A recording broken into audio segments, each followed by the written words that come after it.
Environment, ecosystem, environment और ecology, यह एक दूसरे से अलग कैसे हुए, किस तरीके से एक दूसरे से डिफरेंट हैं?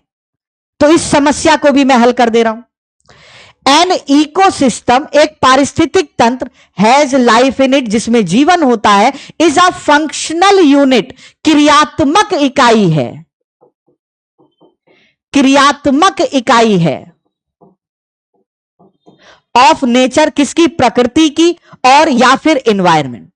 अ habitat is a part of this ecosystem, जंतुओं के आवास पारिस्थितिक तंत्र के भाग होते हैं। अब एनवायरमेंट क्या होता है? एन एनवायरमेंट, एक पर्यावरण, मे और मे नॉट हैव लाइफ, जहां जीवन हो भी सकता है और जहां जीवन नहीं भी हो सकता है, is a group of ecosystem, किसका?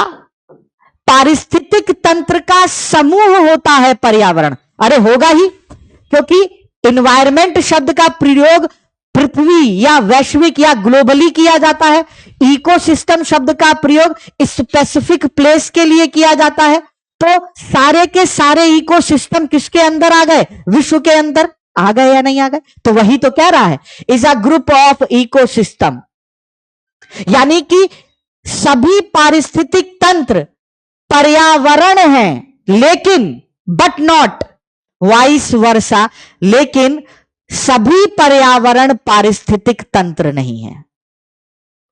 All ecosystems are environment, but all environment is not ecosystem.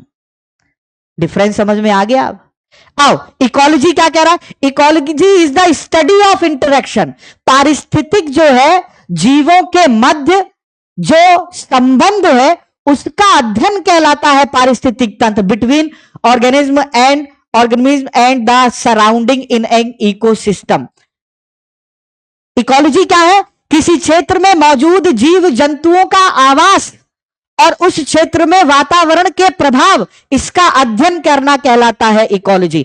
तो तीनों शब्दों का अर्थ बिल्कुल अलग अलग है, जिसको आप एक जैसी जगह, सब जगह ना तो एनवायरमेंट शब्द का प्रयोग कर सकते हो, सब जगह ना तो इकोलॉजी शब्द का प्रयोग कर सकते हो, सब जगह ना ही इकोसिस्टम शब्द का प्रयोग कर सकते हो। बोलो, अब तीनों शब्दों का अर्थ आपको समझ में आया या नहीं आया? बोलिए।